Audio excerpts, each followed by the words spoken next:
Hey y'all, this is your girl Angie, and I have another video for y'all. So now I want to touch bases on the Taraji P. Henson interviews that I've been seeing online.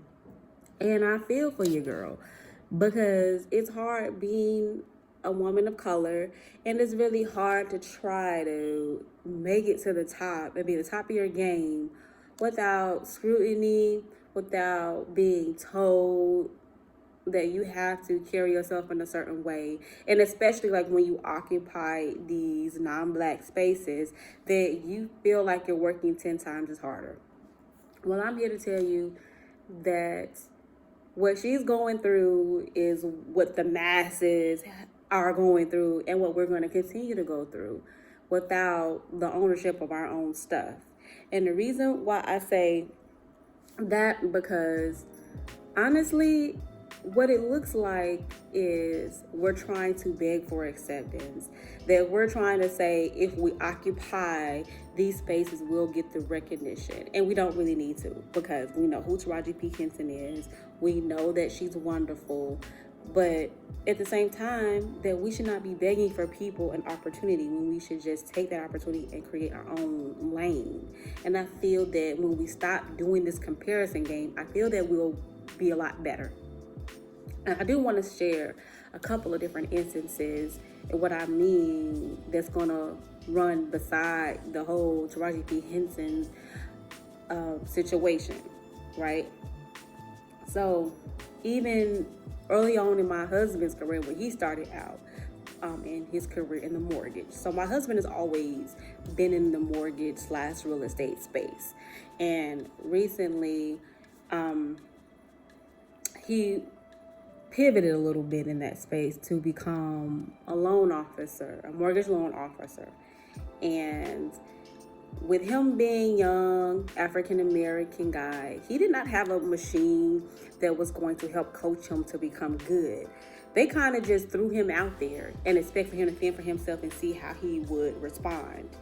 Now, two lessons can be learned from that whole situation when people tend to do that to you, because I had it happen to me, is that either A, you do well, you learn to cope and adapt, and you learn to be good at it, or B, you fail and you flop and you get discouraged and you decide to do something else.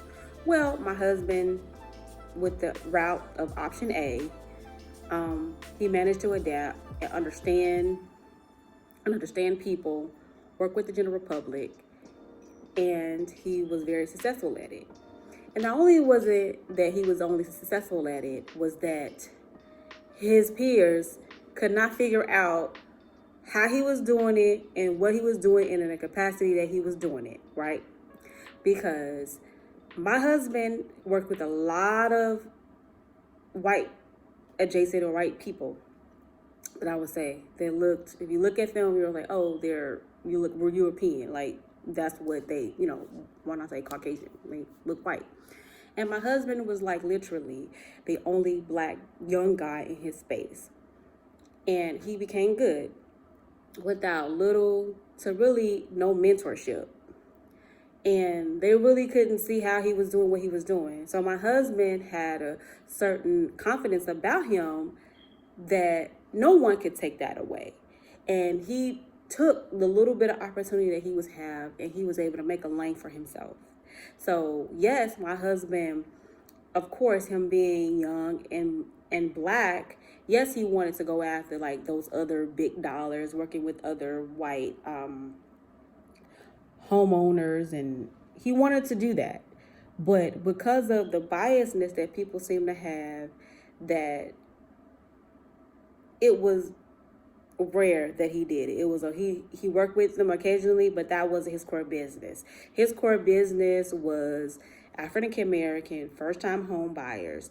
The average selling loan that he had was ranging in between $150,000 to $180,000.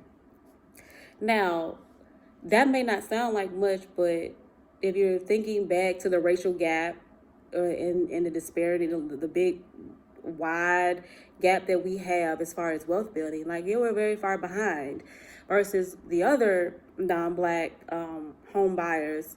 They're looking at 250 to 400,000. So my husband, in a world where that was so far a far stretch for him at the time when he got started. So he focused on what he can change, and he kind of worked it that way. Years later, my husband not only is able to still work within that community, within that population of people, but also he's gone to work, $800,000 loans, and he's able to do wonderful. So nobody can really do what my husband does and what he's been able to do for the community, and not realizing that there's a lot of money in black dollars. As we know, like black people are consumers, so there's a lot of money to be made everywhere. And sometimes you can't wait for people to kind of help you with your career, because again, they didn't really mold my husband. He became what he was because of him, because he put his own efforts in him, because he did what he needed to do. My husband was challenged himself. He was starving to really be successful, and that's what it is. Nobody else can take that away from him. So now, wherever my husband goes, he got that following with him. That's how good my husband is, right? So in relation back to the Taraji P. Henson situation, it's that you have to create your own lane. And no, it may not be as glamorous, working with your own people, it may be as glamorous, but there is money there. Like, you're able to, you can be consistent in finding work. There is money to be made, black dollars. And you got to realize that not a lot of black people got a whole lot of money just sitting somewhere. So it takes a little bit of time, and we're slowly but surely building. But as a collective, I can honestly say, for me, I've seen a lot of people, a lot of generation, is really happening. And so I wouldn't be surprised over the next decade, when I'm hitting in my 40s, that the racial gap will continue to shorten and shorten. Then I also will share another experience from me, and my work experience was that I never settled. I never was so complacent in my career that I was just willing to accept anything. I was that woman who was always hungry to learn. I was always on my stuff, and I was always very knowledgeable, and I was good at what I do. To a point that somebody could have taken that as me being aggressive. Somebody could have taken that as, she's just a little know-it-all, to the point that it could be a little bit off-putting to some people. So I really had to learn different ways to get my point across without having to rub people the wrong way.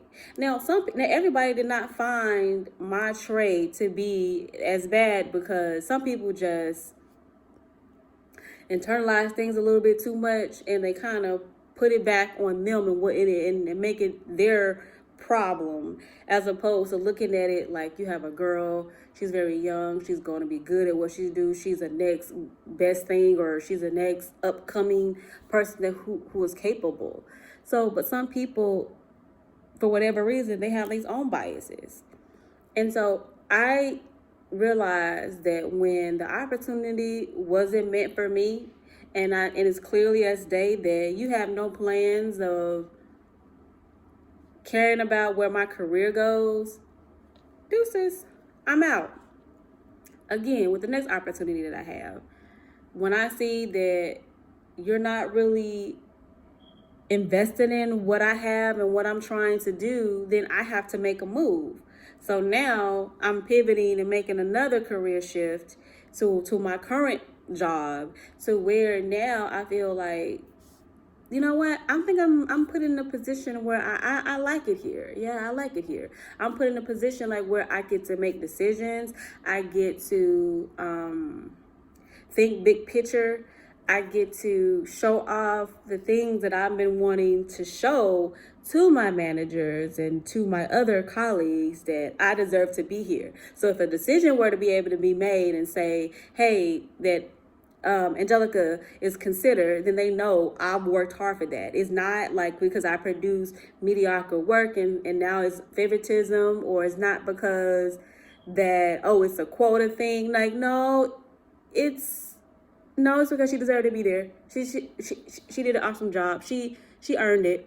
fair and square. And that's what you have to realize. And so while I was doing all that and believing in myself enough to know I have to create different lanes and trying to find different way to maneuver in this world of corporate, I got to find a space where I'm comfortable enough for the time being, but I'm always on the move. I'm always on the move. And then I was doing all of that while growing my side business. I was working both my tax and accounting practice and trying to grow that and put energy into that on the side while trying to figure out this corporate world. And because that these lanes weren't moving fast enough, like the opportunity just wasn't coming quick enough, it's the reason why I started my side business, because I felt like I'll get more satisfaction.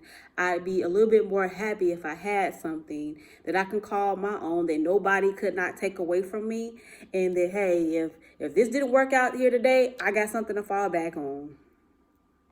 And that's the whole messaging and the lesson in it. It's that you have to take what you have and you have to create your own lane in order to make it happen. Now, I'm not saying that, the other dollars over there, like, that ain't attractive. And yet going after those big dollar people, like, that ain't attractive, because it is attractive. Who wouldn't want that?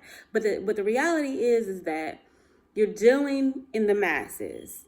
And in her space, it's a lot of different people that probably only make a few $100,000, and that's people who are quote unquote known in her space. You see them consistently, they got steady work.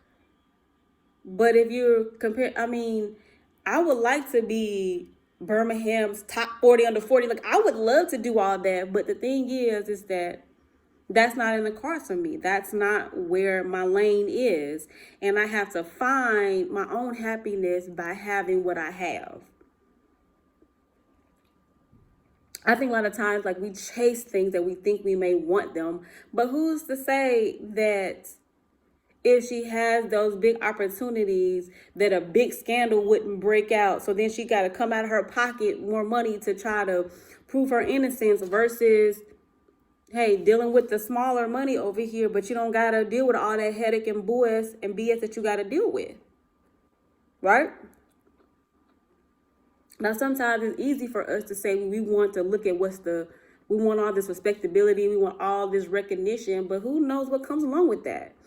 And a lot of times that you got to deal with a lot of BS. Some people, as you find, will sleep their way, lie their way, throw people up under the bus, and got some other type of ulterior motives in order to make it to their position. Like, they didn't get it the honest way. And for me, at a certain age, I learned to not care. Because if I care, it will continue to eat me up inside. If I continue to allow and compare myself, and why I'm not getting here with John over here, I don't need to do that.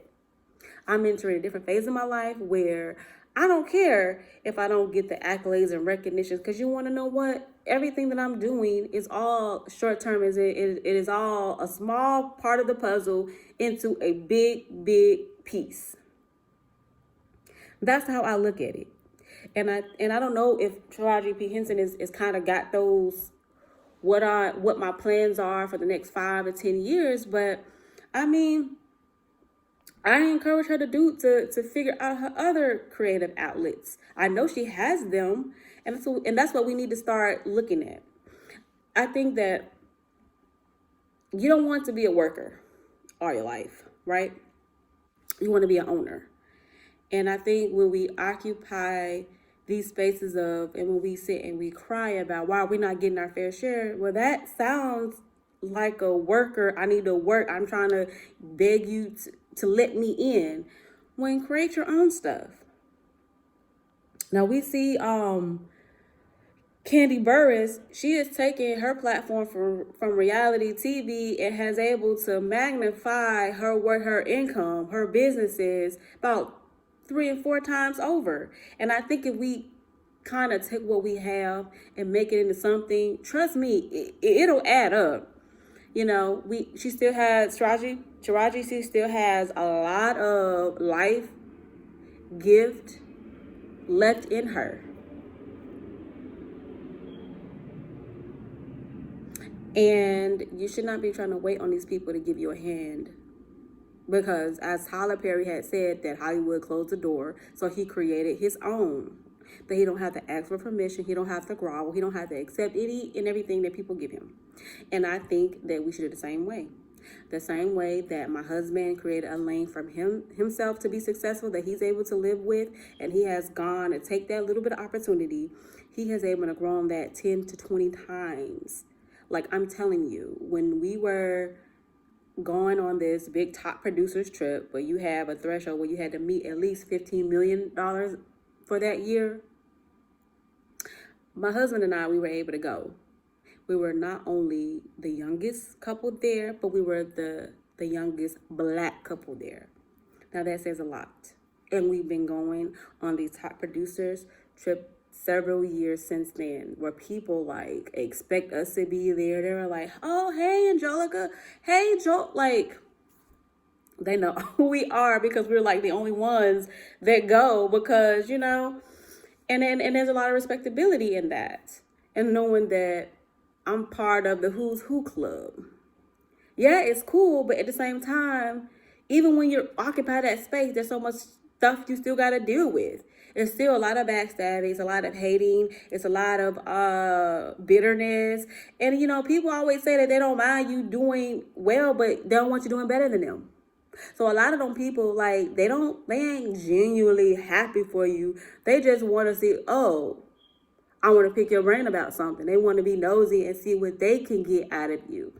So those people just, you know, even if you occupy those spaces, it's not always rosy like you think that it is. But hey, I understand the appeal to occupy those spaces, to say that, hey, I'm at the top A echelon.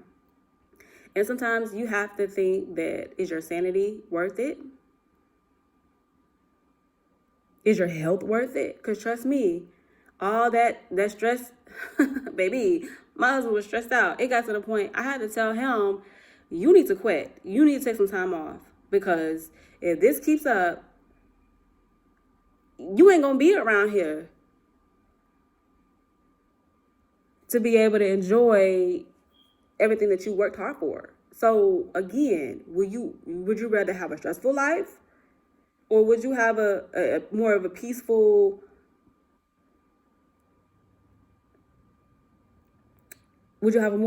existence? Choice is up to you. So I do understand what Taraji P. Henson is saying, and that we have to like get the lessons in this and what she's going through. And I understand what she's going through, but like understand that what she's going through is what all of us is going through, and this is how we're choosing to deal with what in her situation. These are what we're choosing to deal with them. Everybody wants to go where the grass is greener, but it's a different fertilizer. It's same shit but different fertilizer, as they say. It's not like, yeah. So that's it, y'all. That's my message for y'all for today. And thank you guys for listening to my TED Talk. So if you haven't liked, please hit the notification bell button. Please like, subscribe, tell your friends about me. And so that's all I have for you guys. Y'all enjoy the rest of your day. Peace.